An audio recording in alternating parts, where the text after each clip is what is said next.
Where have you been for the last few hundred years? It's a bit of a long story. Yeah, and it's a story that millions have read. Even more are going to see the movie.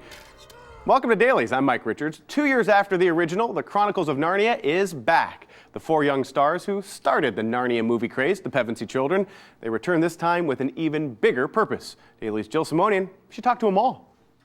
That's right, Mike. Now, here's the thing. In Narnia time, it's 1,300 years later than the first movie, and the Pevensie kids return to reinstate the rightful king, Prince Caspian, and free Narnia from evil. But even though the kids have grown, well, they're still not too old for initiating a certain new co-star.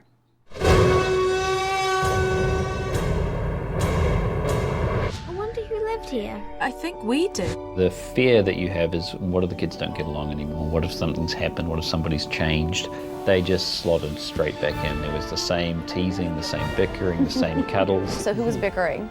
In the most loving way, of course. I think the nice thing about the four of us being so close is the fact that we not only know all each other's best bits, but we know all of each other's worst bits, and we tolerate them. Discovering Narnia 3 years ago marked the first major motion picture for all four young stars. And this time around, well, they dealt with almost double the number of special effects and some other changes.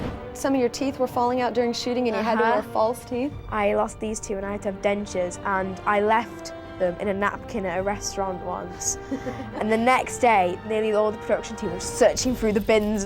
Which parts are the stunt doubles and which parts are you? I did all of it, pretty much. There was only one stunt in the whole film I didn't do, and that was the jump over the drawbridge, but I did that in a studio anyway. Peter the Magnificent, right? That's what they call you. High King Peter. And High King Peter also initiated Ben Barnes into the family with orange juice. Ben had just got his armor on, everything looking perfect and beautiful.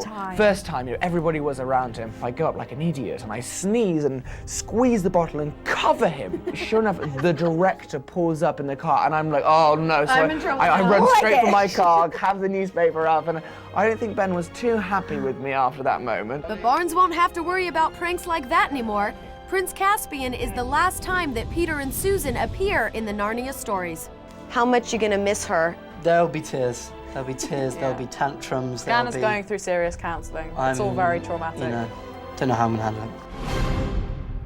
All four of them have cute personalities. Now, when she's not starring in movies, Anna Popplewell, who you just saw, studies English literature at Magdalen College in Oxford, and that's where C.S. Lewis spent much of his career. How about that? Wow, very talented and obviously very smart. All right, and if you want even more of Jill Simonian and the cast of Prince Caspian, make sure you check out our Reels channel Spotlight on the movie. It premieres Friday night at 9 p.m. Eastern, and then it'll air all weekend.